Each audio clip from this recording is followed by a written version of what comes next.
मेरे प्यारे बच्चों, आखिर वक्त आ गया है। आप सभी कल और परसों रीट 2022 के लिए तैयार हैं, ऐसे हम उम्मीद करते हैं। और आज का ये वीडियो हमारा बेस्ट ऑफ लक वीडियो है आपके लिए। हम आप सबको जो भी परीक्षार्थी हैं बहुत बहुत शुभकामनाएं देते हैं, बहुत बहुत बधाई देते हैं कि आप सर्वश्रेष्ठ जॉब शिक्षक की भर्ती के लिए पहला कदम बढ़ा रहे हैं और निश्चित रूप से आपको सफलता मिलने ही वाली है, क्योंकि हमारा आशीर्वाद आपके साथ है। आपके पेरेंट्स और ऊपर वाले का आशीर्वाद भी आपके साथ रहेगा, क्योंकि आपने हमारे साथ मिलके बहुत मेहनत की है और मेहनत कभी फजूल नहीं जाती, उसका रिजल्ट मिलता ही मिलता है। तो एक बार पुनः मैं आप सबको बहुत शुभकामनाएं देता हूँ। उम्मीद करता हूँ कि मेहनत रंग लाएगी और आप जैसे ही एग्जामिनेशन हॉल में जाएंगे आपके सामने पेपर आएगा। ऊपर वाला चाहेगा तो, और चाहेगा, आपको सारे प्रश्न आएंगे। कुछ प्रश्न नहीं भी आए तो कोई चिंता की बात नहीं है, क्योंकि अपने को तो 150 में से 90 नंबर लाने हैं। पर फिर भी आपको बहुत कुछ आएगा, ऐसी हमें पूरी पूरी उम्मीद है, ऊपर वाले से भी और आपसे भी। ओके, अब दूसरी बात, थोड़ी सी मैं बात कर लूँ 150 मिनट की उस स्ट्रेटजी की। बहुत थोड़ा सा वक्त लूँगा। आप जहाँ भी जा रहे हैं, बस में, ट्रेन में, गाड़ी में, तो आपके आसपास जो भी दूसरे परीक्षार्थी हैं उनको भी ये शेयर करें, कृपया उनको बताएं कि हमारे सर बेस्ट ऑफ लक बोल रहे हैं, तो हमें अच्छा लगेगा। ओके, तो देखो, सबसे पहली और महत्वपूर्ण बात आपको मैं यही बताना चाह रहा हूँ कि अब और कुछ नहीं करना है। मेरा ये वीडियो पूरा देखना है, इसके प्रश्न देखने हैं, और ज़्यादा कुछ नहीं करना है। अब आपको केवल और केवल एक ही बात का ध्यान रखना है, और वो है समय, टाइम, वक्त वक्त वक्त। समय से पहले परीक्षा हॉल पे पहुंचना है। बहुत बार ऐसा देखा गया है कि साहब मेट्रोपॉलिटन सिटीज़ में, जयपुर में और बड़े शहरों में एक नाम की दो तीन स्कूलें होती हैं, तो कहीं आप ऐसा ना हो कि 5 मिनट बचे और आपको पता लगे कि मैं तो विद्याधर नगर वाली टैगोर में आ गया, वो तो शास्त्री नगर में है। तो ध्यान रखना इस बात का। दूसरी महत्वपूर्ण बात, पहले जाते ही आपको उमा सीट और प्रश्न पुस्तिका जो है उनमें सावधानी से अपने रोल नंबर वगैरह की एंट्री करनी है। उसमें वक्त लगाना आप कोई दिक्कत नहीं, क्योंकि वो पहला निहायत ज़रूरी काम है। उसके बाद आपको वक्त बिल्कुल ख़राब नहीं करना है। चाहे इन्विजिलेटर 4 बार आपके पास आए, आपको कोई मतलब नहीं, आप तो डूब जाना है अपने पेपर में। बगल वाला, पीछे वाला, आगे वाला क्या है, कौन है, कैसा है, क्या पूछ रहा है, कोई फ़र्क नहीं पड़ेगा। किसी से उम्मीद नहीं करनी है, जो आपको आता है वही करना है, और कोई बताएगा तो आपको गलत बताएगा, इसलिए किसी से बात नहीं करनी है किसी भी तरह से। कोई, कई बार मैंने देखा इतने मासूम, क्या बोलूँ उनको, बेवकूफ़ बोलूँ मैं। किसी एक कोई कोई फर्जी परीक्षार्थी है क्लास में, है ना, तो उसकी चेकिंग कर रहे हैं सब, और वो बेवकूफ़ों की तरह उसको उतार रहा है। सामने पेपर रखा है और वो 10 मिनट उसको देखे जा रहा है कि वहाँ क्या हो रहा है। तुमको क्या मतलब है, तुम अपना काम करना। ओके, दूसरी महत्वपूर्ण बात क्या करना है आपको, तो देखो 150 प्रश्न आएंगे, और सबसे पहले आपको पता है CDP 1 से लेकर 30 नंबर तक सीरियल नंबर में आपके बाल मनोविज्ञान के प्रश्न आएंगे। तो आंख बंद करके आपको 1 से 30 तक तो कोई दिक्कत आएगी नहीं, वो करना ही है। उसके बाद 31 से लेकर 60 तक 31 to 60 सीरियल नंबर आएगा आपका लैंग्वेज फर्स्ट का। तो यहाँ भी कोई दिक्कत नहीं है, ओमार सीट में सेम सीक्वेंस में आप बबल्स काले कर देना। उसके बाद 61 से लेकर 90 तक लैंग्वेज सेकंड है, और पेपर में आप देखोगे पूरी बुकलेट आएगी 75 से 80 पेज की। तो उसमें आपको कंफ्यूज नहीं होना है कि लैंग्वेज फर्स्ट, लैंग्वेज खत्म होते ही लैंग्वेज सेकंड नहीं आएगी, लैंग्वेज फर्स्ट खत्म होती ही दूसरी लैंग्वेज फर्स्ट आएंगी। क्योंकि आपको पता है हिंदी के अलावा इंग्लिश भी तो है, उर्दू भी तो है, संस्कृत भी तो है, कौन जाने पंजाबी सिंधी भी हो। तो आपको 31 से लेकर 60 तक आपकी लैंग्वेज फर्स्ट का पोर्शन करना है।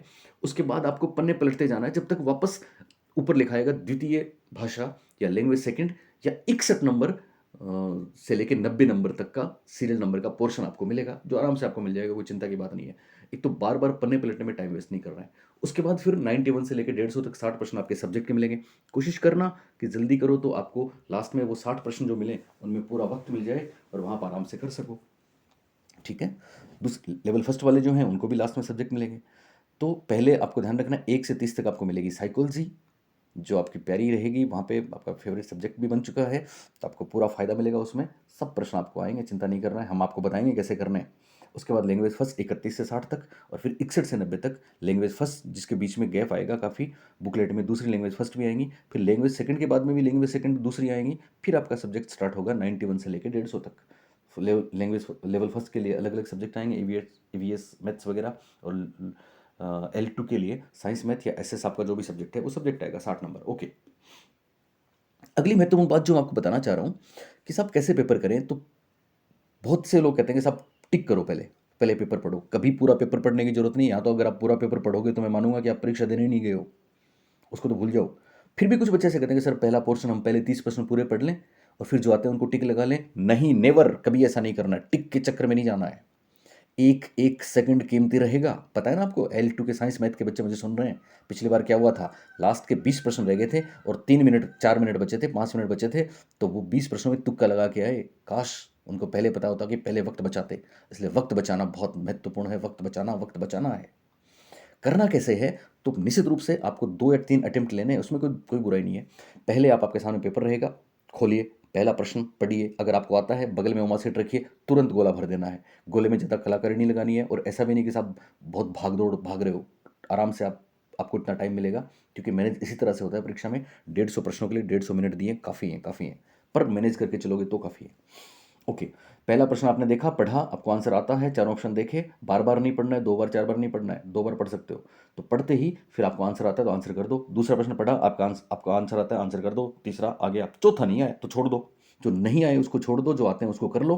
पहले 30 प्रश्न आपने किए, पता लगा साहब 20 प्रश्न या 22 प्रश्न आप कर चुके हैं पहले अटेम्प्ट में। ओके, कोई बात नहीं। तो अब आपको वहीं पे अटेम्प्ट के लिए नहीं आना है, अब आप लैंग्वेज फर्स्ट में जाइए और वहाँ भी ऐसा ही करिए, फिर सेकंड में, फिर वहाँ भी करिए। तो मेरे को लगता है कि आप 150 प्रश्नों में से पहले अटेम्प्ट में शायद 60, 70, 80, 90 या 100 प्रश्न कर सकते हैं। कुछ हमारे ये सामान्य बच्चों की बात है, ब्रिलियंट बच्चे हैं वो तो पहली बार में आपको पलटने की जरूरत नहीं पड़ेगी। 2, 4, 5, 6, 7, 10 प्रश्न छूटेंगे उनके, तो उनको सेकंड राउंड में कर लेना। लेकिन फिर भी एक सामान्य और ordinary तरीका ये है कि पहले अटेम्प्ट में आप 60, 70 जो भी प्रश्न कर पाओ, 80 प्रश्न कर पाओ, कोई दिक्कत नहीं है। अब आप आइए सेकंड राउंड में। सेकंड राउंड में बीच में नहीं जाना है, फिर वापस आप साइकोलॉजी में आइए। और यहाँ पे आपको क्या करना है, खास बात मैं आपको बताता हूँ, इंग्लिश के टर्म्स बहुत महत्वपूर्ण रहेंगे। फर्स्ट अटेम्प्ट में आपको इंग्लिश के टर्म्स की तरफ देखने की जरूरत नहीं है, क्योंकि समय बचेगा इससे। आपको आता है, हिंदी में लिखा हो तो इंग्लिश में क्यों जाना। अगर आपको नहीं आ रहा तो आप दूसरे अटेम्प्ट में आएंगे ना, और अब आप दूसरे अटेम्प्ट में आ गए। और इस बार आपको प्रश्न को ध्यान से पढ़िए, एक बार वापस पढ़िए, जो जो आपने छोड़ा है। मान लो 7 प्रश्न छोड़े हुए हैं, तो 7 ही तो प्रश्न करने हैं इसमें, इस पोर्शन में। तो आप प्रश्न को ध्यान से पढ़िए, ऑप्शंस पढ़िए। अब आप क्लियर नहीं हो अगर, तो फिर इंग्लिश वाली पोर्शन की तरफ देखिए। आप देखिए इंग्लिश में क्या लिखा है, और निश्चित रूप से इंग्लिश में जो लिखा है वो आपकी हेल्प करेगा। मान लो आपको आइडिया मिल गया ना, कि आइडिया ये हो सकता है, उसको कर देना आंख बंद करके, जो आइडिया उसको कर देना है, क्योंकि आपका आइडिया सही जाएगा, आपने मैनेज जो किए।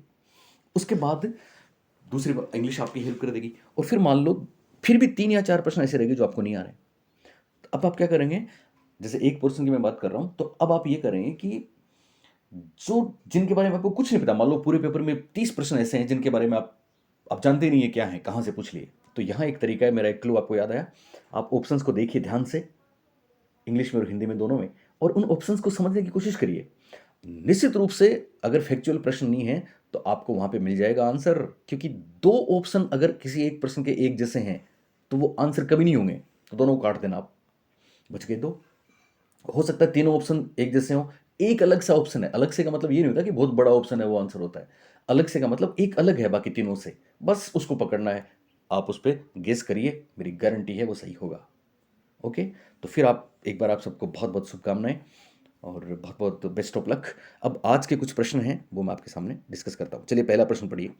गिलफोर्ड ने पहले संशोधन में विषय वस्तु बीमा के किस तत्व के 2 भाग किए, व्यवहारिक या शाब्दिक या संकेतात्मक या आकृतिक। तो आपको पता है, हम बात कर चुके हैं विषय वस्तु बीमा। कौन सी बीमा, विषय वस्तु बीमा में BFSS करके मैं आपको बता चुका हूँ पुराने वीडियो में, behavioural, figural, semantic and symbolic 4 तत्व हैं। उनमें किसके 2 भाग किए, तो इसका उत्तर आएगा आकृतिक। फिगुरल के 2 भाग किए, कौन से किए, एक तो ऑडियो, दूसरा विजुअल, एक तो दृश्य और दूसरा श्रव्य। ये प्रश्न आ चुके हैं परीक्षा में, तो दृश्य श्रव्य 2 भाग कर लिए। तो पहले 4 थे और फिर संशोधन के बाद कितने हो गए, 5 हो गए साहब। इसी तरह से आपको पता है एक और तत्व के 2 भाग किए थे, और वो तत्व था संक्रिया में, और वो तत्व था मेमोरी। क्या था, मेमोरी और स्मृति के 2 भाग किए। तो याद रखना, एक तो आकृतिक और एक मेमोरी स्मृति, इन दोनों तत्वों में उन्होंने बदलाव किए थे, तभी तो 120 से 150 हो गए, फिर 180 हो गए। मेमोरी के 2 भाग किए थे, रिकॉर्ड व रिटेन, याद रहेगा आपको। एक और खास बात जो आज मेरे को आपको बतानी है, मैं बताना चाहूंगा, वो ये है कि परीक्षा में आपको इनकी सीक्वेंस पूछ सकते हैं, तो ध्यान रखना। हमने आपको कभी बताया कंटेंट्स, ऑपरेशंस, प्रोडक्ट्स, वो निश्चित रूप से 3 बीमाएं बताई, उनके तत्व बताए, तो वो एक ट्रिक था मेरा, BFSS याद है ना आपको। उसके बाद CCDEM, उसके बाद CIRSTU। लेकिन इनका क्रम अगर पूछें तो ध्यान रखना, कंफ्यूज नहीं होना है। फाइनली बता रहा हूं, जो राइट आंसर है, आपको सबसे पहले समझना है ऑपरेशंस होगा, उसके बाद कंटेंट्स होगा, उसके बाद प्रोडक्ट्स होगा। यानी पहली विमा संक्रिया होगी, दूसरी विषय वस्तु होगी, तीसरी उत्पाद या परिणाम होगी। तो पहली बार में उन्होंने 120 तत्व दिए थे ना, तो ऑपरेशंस में कितने थे, 5 थे। विषय वस्तु में कितने थे, 4 थे। और उत्पाद परिणाम में कितने थे, 6 थे। तो ऐसा प्रश्न आ चुका है परीक्षा में कि कौन सा विकल्प सही है। एक ऑप्शन में आपको मिलेगा 5 गुणा 4 गुणा 6 और एक ऑप्शन में मिलेगा 4 गुणा 5 गुणा 6। तो बोलिए हम किसके साथ जाएंगे? हम ऊपर वाले के साथ जाएंगे, क्योंकि हमें पहले ऑपरेशन करना है, फिर कंटेंट लेना है, फिर प्रोडक्ट लेना है। 5 गुणा 4 गुणा 6 करेंगे, 4 गुणा 5 गुणा 6 नहीं करेंगे। बात समझ में आई आपको? दूसरी बात, फिर उन्होंने तो बढ़ा दिए थे, तो दूसरी बार में पता है आपको, विषय वस्तु में 5 हो गए, तो ऑपरेशंस में 5 पहले से थे, विषय वस्तु में फिर 5 हो गए, और प्रोडक्ट में 6 पहले से थे, तो ये हो गए 150। तो कोई दिक्कत नहीं है। लेकिन तीसरी बार जब संशोधन किया तो पता है किस में बढ़ाए थे? ऑपरेशन में, मेमोरी में एक तत्व बढ़ाया, तो ऑपरेशन के 6 थे ना, 5 थे ना, वो हो गए 6। तो इस बार 180 जब होंगे ना, तो फाइनली 6 गुणा 5 गुणा 6 की सीक्वेंस याद रखनी है। और यहां भी आपको प्रश्न मिल सकता है परीक्षा में कि साहब कौन सा विकल्प सही है। एक विकल्प 6 गुणा 5 गुणा 6 आ गया, एक 5 गुणा 6 गुणा 6 आ गया। ठीक है ना? तो ये होते तो 180 हैं, आंसर तो 180 है, लेकिन आप 5 गुणा 6 गुणा 6 के साथ नहीं जाएंगे, बल्कि 6 गुणा 5 गुणा 6 के साथ जाएंगे, क्योंकि पहले ऑपरेशंस, उसके बाद कंटेंट्स और उसके बाद प्रोडक्ट्स, 3 विमाएं हैं। 120, 150, 180 तीनों सही हैं। 180 आए तो वही करना है, 150 आए तो वो करना है, तीनों आए तो 180 करना है। अगर 180 150 दोनों ही नहीं है, केवल 120 है, तो आपको 120 आंसर करना है। ओके, सवाल नंबर 2, दूसरा प्रश्न। बुद्धि का वह सिद्धांत जिसमें बुद्धि की तुलना एक पिरामिड से की है, पिरामिड शंकु से की गई है, और बुद्धि के कारकों को पदानुक्रम में समझाया गया है। बुद्धि का वह सिद्धांत जिसमें बुद्धि की तुलना किससे की गई है? एक पिरामिड से की गई है, और बुद्धि के कारकों को पदानुक्रम से समझाया गया है। त्रिस्तरीय सिद्धांत, थ्री स्ट्रेटम मॉडल, पदानुक्रमिक सिद्धांत, हायरार्किक मॉडल ऑफ इंटेलिजेंस, त्रितंत्र सिद्धांत, ट्राइआर्किक मॉडल, और आर्थर जेंसन का सिद्धांत। तो बहुत ही काम का प्रश्न है, मैंने इसलिए लिया कि आपको बिल्कुल कंफ्यूजन में नहीं रहना है, शब्दों को समझना है। अगर केवल इतना आता कि बुद्धि का कौन सा सिद्धांत बुद्धि के कारकों को पदानुक्रम में समझाता है, तो पता है आपको, त्रिस्तरीय भी होता है, पदानुक्रमिक भी होता है, जेंसन वाला भी 2 लेवल का है। ठीक है ना? लेकिन यहां साथ में एक पिरामिड शब्द और दे दिया, तो इसका जवाब आ गया बुद्धि का पदानुक्रमिक सिद्धांत। कौन सा सिद्धांत? बुद्धि का पदानुक्रमिक सिद्धांत। और अब आप जानते हैं बुद्धि का पदानुक्रमिक सिद्धांत किसने दिया था? बर्ट तथा वर्नन ने दिया था। और बर्ट और वर्नन ने बुद्धि के पदानुक्रमिक सिद्धांत में स्पीयरमैन, थर्स्टन, थॉर्नडाइक आदि के तत्वों को मिलाया था और एक पिरामिड बनाया था जिसके 4 लेवल बताए थे। सबसे पहले आपको पता है, 1 नंबर पे उन्होंने बताया जी तत्व, बुद्धि की सामान्य योग्यताएं। 2 नंबर पे उन्होंने बताया मुख्य समूह कारक, और मुख्य समूह कारक में उन्होंने 2 पार्ट किए, एक वेड, एक के एम। वी एड और के एम, इस पे प्रश्न आया है। वी एड क्या है? वी से वर्बल बनता है, एड से एडुकेटिव बनता है। तो वी एड में क्या होगा? वी एड में तीसरे लेवल पे लघु समूह कारक उन्होंने बताया है। तो इसमें बहुत से तत्व होंगे। वी एड में एक तो होगा वर्बल, एक होगा नंबर्स। के एम क्या है? के एम में के से बनेगा काइनेस्थेटिक, एम से बनेगा मैकेनिकल। तो के एम में व्यवहारिक और यांत्रिक कारक होंगे, और इसमें इसमें मैनुअल कारक होंगे, स्पेशल कारक होंगे, और यांत्रिक कारक होंगे। ये लघु समूह कारक तीसरा स्तर हो गया। और चौथा स्तर फाइनली है, उसमें स्पीयरमैन के एस तत्व आएंगे, विशिष्ट कारक आएंगे। तो इस तरह से एक पिरामिड बना साहब। क्या बना? पिरामिड, जिसके 4 लेवल हैं। सबसे पहले जी, फिर वेड के एम, उसके बाद में वेड के एम मुख्य समूह कारक है, और 3 नंबर पे लघु समूह कारक है, जिसमें अलग अलग, जैसे फॉर एग्जांपल थर्स्टन वाली एबिलिटीज आप ले सकते हैं, और चौथे में स्पीयरमैन का एस। तो ये दिया था बर्ट और वर्नन ने, ये कहलाता है पदानुक्रमिक सिद्धांत। लेकिन खास बात क्या है वो सुने। एक बुद्धि का त्रिस्तरीय सिद्धांत, जो आपको पहले की वीडियो में बता चुका हूं, फिर भी अगर आपको ध्यान नहीं है तो सुन लें। बुद्धि का त्रिस्तरीय सिद्धांत इंग्लिश में कहलाता है थ्री स्ट्रेटम थ्योरी, और ये दिया है जॉन बी कैरोल ने। किसने दिया है? जेबी, जॉन बी कैरोल, कैरोल नाम याद रखना। जॉन बी कैरोल ने सिद्धांत दिया बुद्धि का त्रिस्तरीय, जिसको बोलते हैं थ्री स्ट्रेटम थ्योरी। क्या दिया इन्होंने? इन्होंने अपने सिद्धांत में बुद्धि के 3 स्तर बताए साहब। कितने? 3। तो ये भी सेम वैसा ही हायरार्किक मॉडल है। पहले सामान्य कारक, पहले स्तर पे हैं सामान्य कारक। कौन से कारक? सामान्य। दूसरे स्तर पे हैं विस्तृत कारक, विस्तृत। और तीसरे स्तर पे हैं संकीर्ण कारक, जो संकीर्ण स्तर है। तो पहला हो गया सामान्य स्तर, जिसमें जी कारक आएंगे। दूसरा हो गया विस्तृत स्तर, जिसको ब्रॉड, जिसको जिसको ब्रॉड लेवल बोला, और तीसरे को नैरो लेवल बोला। बस ये 3 चीजें, 3 शब्द याद रखने हैं, सामान्य कारक, विस्तृत कारक और संकीर्ण कारक। या सामान्य स्तर, विस्तृत स्तर और संकीर्ण स्तर, ये दिया था जॉन बी कैरोल ने। ये कहलाता है त्रिस्तरीय सिद्धांत। ओके, इस तरह से पदानुक्रमिक बता चुका हूं। त्रितंत्र, ट्राइआर्किक पता है ना आपको, रॉबर्ट स्टर्नबर्ग। आर्थर जेंसन नाम याद रखना। आर्थर जेंसन ने भी बुद्धि का एक मॉडल दिया है, और वो भी पदानुक्रमिक मॉडल है, और इन्होंने केवल 2 लेवल बताए, लेवल 1 और लेवल 2। एक में गामक, एक में संज्ञानात्मक। तो पहले प्रश्न, दूसरे प्रश्न का आंसर हो गया क्लियर। चलिए तीसरा प्रश्न, थर्ड वन। और तीसरा प्रश्न है, कौन सा असंगत है? तीन संगत है, एक असंगत है। पहला है एबिलिटी मॉडल, सेल्वे तथा मेयर। दूसरा ट्रेट मॉडल, केवी पेट्राइडिस। तीसरा मिक्स्ड मॉडल, डेनियल गोलमैन। चौथा पास मॉडल, स्टर्नबर्ग। तो इसका आंसर हो गया पास मॉडल, क्योंकि पास मॉडल तो दिया था नागरिरी किरवी जेपिदास ने, स्टर्नबर्ग ने तो दिया था ट्राइआर्किक। तो लिहाजा इसका जवाब क्या हो जाएगा? पास मॉडल इसका आंसर है। लेकिन ध्यान रखना, एबिलिटी मॉडल, संवेगात्मक बुद्धि की हम बात करें जो जिंदगी में सफलता दिलाती है, उसके प्रतिपादक हैं सेलोवी और मेयर। और सेलोवी और मेयर ने जो मॉडल दिया वो एबिलिटी मॉडल कहलाता है। ध्यान रखना, बहुत महत्वपूर्ण बात बताने जा रहा हूं। सेलोवी और मेयर ने एबिलिटी मॉडल में संवेगात्मक बुद्धि के 4 तत्व बताए हैं, याद रखना। कितने? 4।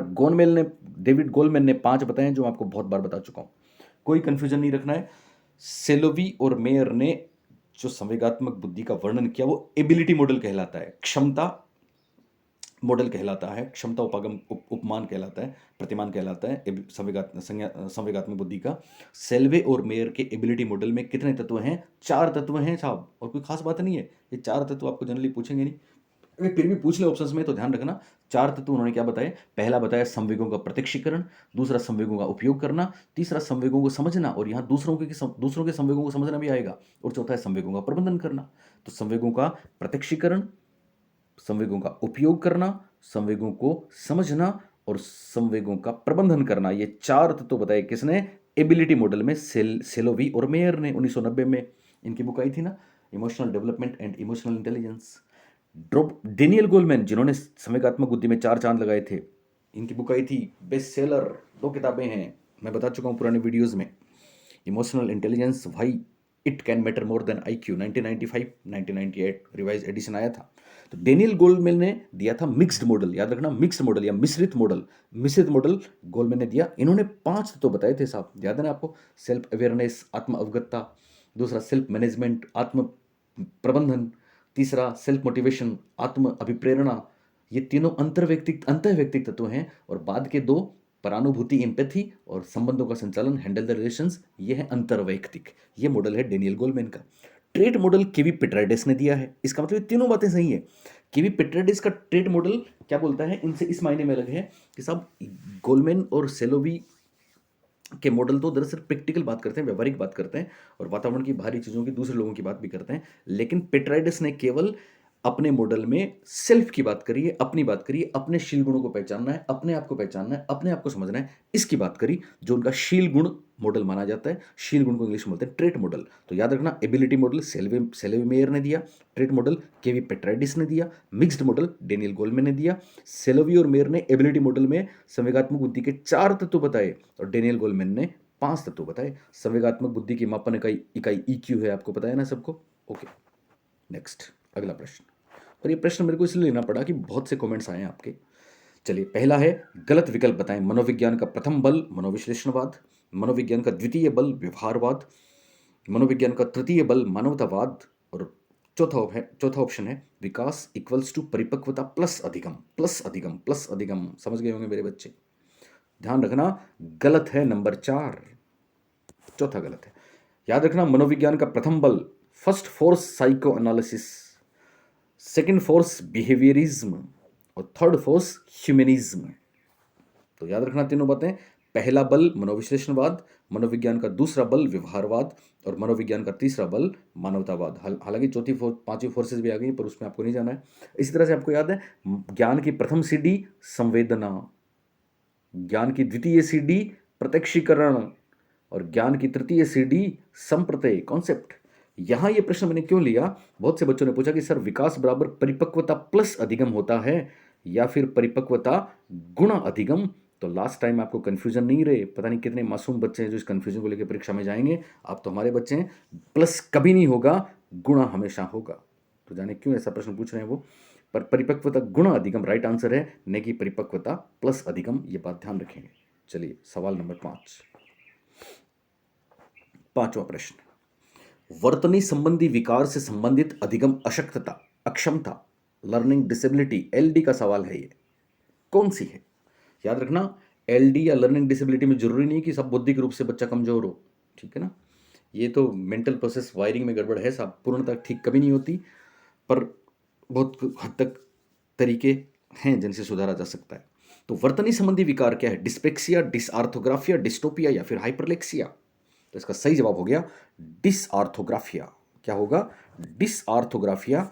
इसमें वर्तनी संबंधी अशुद्धियां होती हैं, विकार होता है, स्पेलिंग मिस्टेक्स होती हैं। डिस्प्लेक्सिया आप जानते हो ना, डिस्प्लेक्सिया दो बातें याद रखना, लिखना पढ़ना गणना करना तीनों मिलके हो गया डिस्प्लेक्सिया। लेकिन वास्तव में डिस्प्लेक्सिया क्या होता है? वास्तव में डिस्प्लेक्सिया वो होता है कि जिसमें ब्रेन का अपने मोटर स्किल्स पे कंट्रोल नहीं रहता, हैंड आई कोऑर्डिनेशन नहीं होता, फलस्वरूप गामक काम सही नहीं होते। डांस कर रहा है तो उठाना चाहिए ये पाँव, उठेगा वो पाँव, लिख रहा है तो चलनी चाहिए उंगली और चलेगी दूसरी। तो डिस्प्लेक्सिया में लिखने पढ़ने सब में कठिनाई आती है। डिस्प्लेक्सिया डेवलपमेंटल डिसऑर्डर है। डिस्प्लेक्सिया स्पेशली मोटर स्किल से संबंधित है, जिसमें ब्रेन का मोटर स्किल्स पे प्रॉपर कंट्रोल नहीं होता। डिस्टोपिया एक ऐसी उदासी है जिसमें दुनिया बेरंग लुटी हुई बदरंग नजर आती है, बर्बाद नजर आती है। हाइपरलेक्सिया, हाइपरलेक्सिया एक्चुअली एक तरीके की लर्निंग डिसेबिलिटी है। इसमें क्या होता है? इसमें बच्चा अपनी उम्र से पहले ही बहुत ज़्यादा पढ़ने लग जाता है। पढ़ने का मतलब स्टडी नहीं है बल्कि रीडिंग है। हाइपरलेक्सिया में बच्चा अपने बायोलॉजिकल मैच्योरेशन से पहले ही बड़े बच्चों से, मतलब जितनी उसकी क्षमता है ना, उससे भी ज़्यादा वो पढ़ने लग जाता है। और आपको पता है क्या होता है? जब वो ज़्यादा बड़े बड़े सेंटेंस पढ़ता है ना, अभी अभी छोटा है लेकिन बड़ी बड़ी चीज़ें पढ़ने लग जाता है, तो पता है क्या होता है? किसी को कुछ समझ में नहीं आता। अगर समझ में आता तो वो जीनियस हो जाता, लेकिन वो पढ़ तो रहा है बड़ों जैसे, लेकिन उसकी पढ़ी हुई बातें किसी को समझ में नहीं आती, इवन उसको खुद को भी समझ में नहीं आती। इसको बोलते हैं हाइपरलेक्सिया। तो हाइपरलेक्सिया में रीडिंग समझ में नहीं आती। आपको पता है ना, डिसलेक्सिया यही तो होता है। इसलिए बहुत से लोग हाइपरलेक्सिया को एक प्रकार का डिसलेक्सिया भी मानते हैं। याद रखना, हाइपरलेक्सिया डिसलेक्सिया का ही एक प्रकार है, एक भाग है, एक पार्ट है। लेकिन इसमें क्या होता है? बायोलॉजिकल रेडीनेस से पहले, उम्र से पहले वो ज़्यादा बड़े बड़े वाक्य पढ़ने लग जाता है, लेकिन वो कुछ समझ में नहीं आते, जल्दी जल्दी पढ़ता है, खुद को समझ में नहीं आता, दूसरों को भी नहीं आता। तो ये हाइपरलेक्सिया है। नेक्स्ट, आपको पता है अधिगम असक्ता शब्द पहली बार किसने दिया था? याद है ना, बहुत बार बता चुके हैं हम आपको, सैमुअल क्रिक। अगला प्रश्न और छठा प्रश्न देखिए, कौन सा एएसडी याद है? एएसडी क्या था? एएसडी वो अम्ब्रेला टर्म है autism spectrum disorders. Autism spectrum disorder autism विकार के लिए है, स्वलीनता के लिए है। तो कौन सा उपयोगी है? पहला ऑप्शन है टीच, कोमा है इसमें, teach, teach and pace, teach and packs कार्यक्रम, बहुसंवेदी उपागम, मल्टी सेंसरी अप्रोच, दर्पण आरेखण यंत्र, मिरर ड्राइंग अपरेटस, आस गुटका, स्मरणोपकारी मॉडल। ओके, तो इसका सही जवाब है एक नंबर। कौन सा? एक नंबर, पहला ऑप्शन सही जवाब है कि ऑटिज्म के वाले बच्चों के लिए टीच प्रोग्राम चलता है और इनके लिए पैक्स प्रोग्राम भी चलता है। इतना ध्यान रखना है। टीच प्रोग्राम दरअसल क्या है? टीच में जगह नहीं है, मैं वैसे बताता हूं आपको। टीच प्रोग्राम में टीच की फुल फॉर्म देखिए आप, पहला जो टी है, टी से बनता है ट्रीटमेंट, एंड ई से बनता है एजुकेशन। तो ट्रीटमेंट एंड एजुकेशन दो शब्द हो गए। उसके बाद ऑफ ए से बन जाएगा ऑटिस्टिक। तो treatment and education of autistic and related communication handicapped children.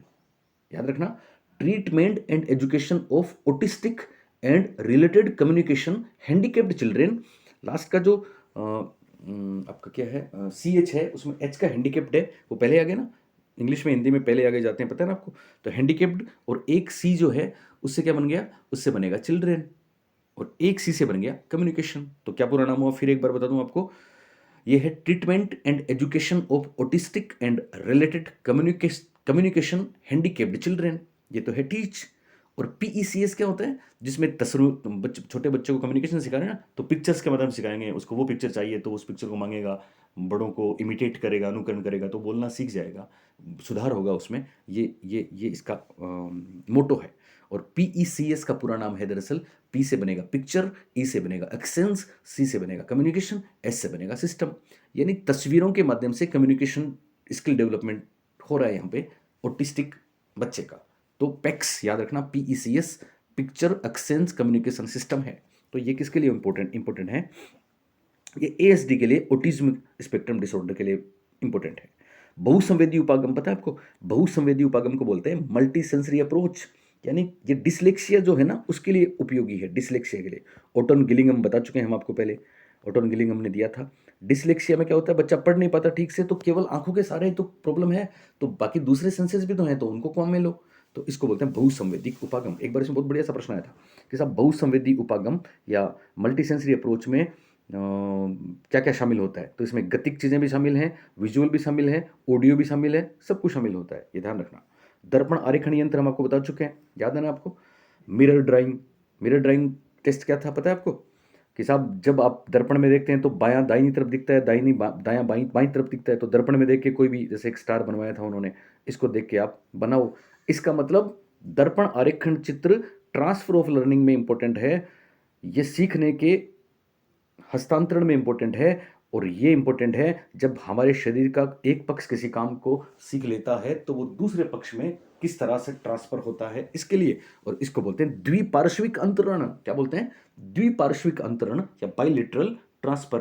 Bilateral transfer या द्विपार्श्विक अंतरण की एक टूल है, और वो कौन सी है, वो है दर्पण आरेखण यंत्र।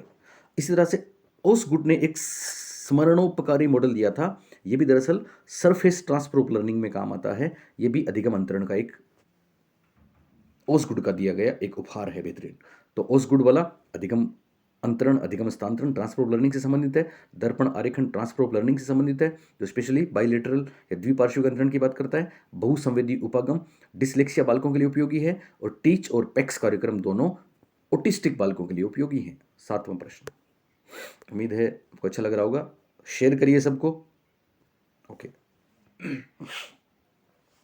मेटलिन मेटलिन ने समस्या के सामने आने पर उत्पन्न स्थिति को कौन सी अवस्था बोला है, मौलिक अवस्था, लक्ष्य अवस्था, नियम या फिर पश्चगामी अन्वेषण। तो ध्यान रखना, मेटलिन ने समस्या समाधान की 3 अवस्थाएं बताई हैं। पहली ओरिजिनल स्टेट या मौलिक अवस्था वो है जब सामने समस्या आती है, तो यहाँ आंसर भी यही हो जाएगा, मौलिक अवस्था या ओरिजिनल स्टेट। दूसरी लक्ष्य अवस्था वो है जब समस्या का समाधान हो चुका है, और इन दोनों के बीच का जो प्रोसेस है वो कहलाता है नियम। और पश्चगामी अन्वेषण क्या होता है, दरअसल बैकवर्ड रिसर्च क्या होता है, ये समस्या समाधान की एक विधि है। समस्या समाधान की विधि पढ़ी है ना आपने, ह्यूरिस्टिक मेथड हमारी बुक में हमने सब दिया है, और रैंडम जो करते हैं यादृच्छिक अन्वेषण मेथड, और तीसरी है पश्चगामी अन्वेषण। इसमें क्या होता है, इसमें लास्ट से पहले की तरफ चलते हैं, ठीक है ना। कई बार बहुत से विकल्प होते हैं, सूचनाएं ज़्यादा होती हैं, तो प्रश्नों में हम यूज़ कर सकते हैं, आके विकल्पों से हम आंसर तक आने की कोशिश करते हैं। भूल भुलैया में, टी मेज में ये बहुत उपयोगी है। कई बार भूल भुलैया आप गए हो ना, इस तरह से हर जगह एक टी बन जाएगी, फंस गए साहब, चूहे को उसके पिंजरे तक कैसे पहुंचाएं, घर तक कैसे पहुंचाएं, खाने तक कैसे पहुंचाएं, तो फिर उल्टा चलते हैं हम इधर से, तो इधर से चल के भी मंजिल मिल सकती है। इसको बोलते हैं बैकवर्ड रिसर्च, पश्चगामी अन्वेषण। ये समस्या समाधान की एक महत्वपूर्ण विधि है। चलिए 8वां प्रश्न है, रेने जूली के त्रिचक्रीय मॉडल में कौन सा चक्र नहीं है। हम आपको बता दें, रेने जूली ने प्रतिभाशाली बालकों के लिए, गिफ्टेड बिहेवियर के लिए 3 रिंग मॉडल दिया है। कौन सा दिया है, 3 रिंग मॉडल दिया है, जिसमें 3 रिंग हैं। एक है हाई एबिलिटी, एक है हाई क्रिएटिविटी, एक है हाई कॉम्पिटेंस। तो उच्च क्षमता हाई एबिलिटी भी है, उच्च सृजनात्मकता हाई क्रिएटिविटी भी है, उच्च प्रतिबद्धता हाई कॉम्पिटेंस भी है, लेकिन उच्च संवेगिक क्षमता इन्होंने नहीं बताई, लिहाजा इसका राइट आंसर ये हो गया। 9वां प्रश्न, ओके, काफी महत्वपूर्ण प्रश्न गया। 9वां प्रश्न देखिए, मेरी आवाज आ रही है आपको। चलिए, तो एक मैं फिर देखूंगा, एक ऑप्शन दिख नहीं रहा यार, अभी कोशिश करते हैं। ऑप्शन आता है तो प्रश्न चला जाता है। ओके, चलिए, अधिगम अक्षमता का एक प्रकार जिसमें लड़कों में डबल XXY सिंड्रोम पाया जाता है, वो क्या है, टर्नर सिंड्रोम, या फिर क्लाइनफेल्टर सिंड्रोम, या फिर रेट सिंड्रोम, या फिर fragile X syndrome, fragile X syndrome. बोलिए सही जवाब। तो आपको पता है ना, लड़कों में आखिर लड़कों में कौन सा सिंड्रोम होता है, XY सिंड्रोम होता है ना, XY। लेकिन यहाँ एक एक्स रेप्लिकेट हो गया, एक एक्स एक्स्ट्रा मिल गया साहब, एक्स ज़्यादा हो गया, तो वो लड़का तो है पर वो लड़की जैसा ही है, तो ये सिंड्रोम है। पता है आपको ये किसमें होता है? ये होता है लड़कों में पाया जाने वाला डबल XY सिंड्रोम, कहलाता है क्लाइनफिल्टर सिंड्रोम। क्या कहलाता है, क्लाइनफिल्टर सिंड्रोम, जिसमें एक अतिरिक्त एक्स क्रोमोसोम मिलता है, और इसके कारण से लैंग्वेज, मेमोरी, डिसलेक्सिया, अटेंशन आदि से संबंधित प्रॉब्लम्स आती हैं। और खास बात याद रखना, ये बॉयज से रिलेटेड है। किससे रिलेटेड है, किससे संबंधित है, लड़कों से संबंधित है। ध्यान रखना, रेट सिंड्रोम जो हमने इसमें दिया है, और टर्नर सिंड्रोम, ये दोनों गर्ल से संबंधित है, ठीक है ना। टर्नर सिंड्रोम में क्या होता है सॉरी, क्लाइनफिल्टर में तो एक एक्स बढ़ गया लड़कों में, है ना, डबल XY हो गया। और टर्नर में, लड़कियों में XY होता है, माफ करें, लड़कियों में XX होता है सॉरी। तो टर्नर सिंड्रोम में क्या होता है, टर्नर सिंड्रोम में गर्ल्स में डबल एक्स होता है ना, डबल एक्स वाली लड़की एक्स वाई वाला लड़का, तो यहाँ तो एक एक्स एक्स्ट्रा हो गया, क्लाइनफेल्टर सिंड्रोम हो गया लड़कों में। लड़कियों में क्या होता है कि डबल एक्स के स्थान पे सिंगल एक्स ही होता है। क्या होता है? सिंगल एक्स ही होता है, लिहाजा उनमें कुछ प्रॉब्लम्स आई जाती हैं, मैथमेटिकल डिसऑर्डर्स हो जाते हैं, मैथमेटिकल गणितीय विकार हो सकते हैं, विजुअल स्पेशल जैसी असक्ताएं भी पाई जाती हैं, और भी बहुत सी असक्ताएं मिलती हैं। तो ये टर्नर सिंड्रोम लड़कियों का है। रेट सिंड्रोम भी लड़कियों में पाया जाता है जनरली, और इसमें क्या होता है, उनके मस्तिष्क का विकास स्लो हो जाता है और कम्युनिकेशन और गामक कौशल सब बाधित हो जाते हैं, मेमोरी कम हो जाती है। फ्रेजाइल एक्स या फ्रिजिल एक्स सिंड्रोम क्या होता है, इसमें भी मस्तिष्क का विकास धीमा हो जाता है। तो मेनली लड़कों का क्लाइनफेल्टर, टर्नर और रेट दोनों गर्ल्स के, याद रखेंगे आप इस बात को। चलिए अगला प्रश्न है, 10 का प्रश्न है। स्किनर ने अपनी पुस्तक वर्बल बिहेवियर में भौतिक वातावरण पर केंद्रित भाषा को क्या बोला? भौतिक वातावरण पर केंद्रित भाषा को क्या बोला, ये हमको ध्यान रखना है। ऑप्शंस मांड या टेक्ट या इकोइक या इंट्रावर्बल। एक्चुअली इन्होंने अपनी बुक में मेनी टाइप्स ऑफ वर्बल्स बताए हैं, जिनके 4 ऑप्शन यहाँ पे हैं, तो ध्यान रखना। इसका सही जवाब हो जाएगा टेक्ट। क्या हो जाएगा सही जवाब? नो नो नो, टेक्ट नहीं, सॉरी, ये होगा आपका मांड तो है डिमांड, टेक्ट है, यस टेक्ट ही होगा, राइट, टेक्ट सही आंसर होगा। मैं बताता हूँ आपको अभी 1 मिनट में।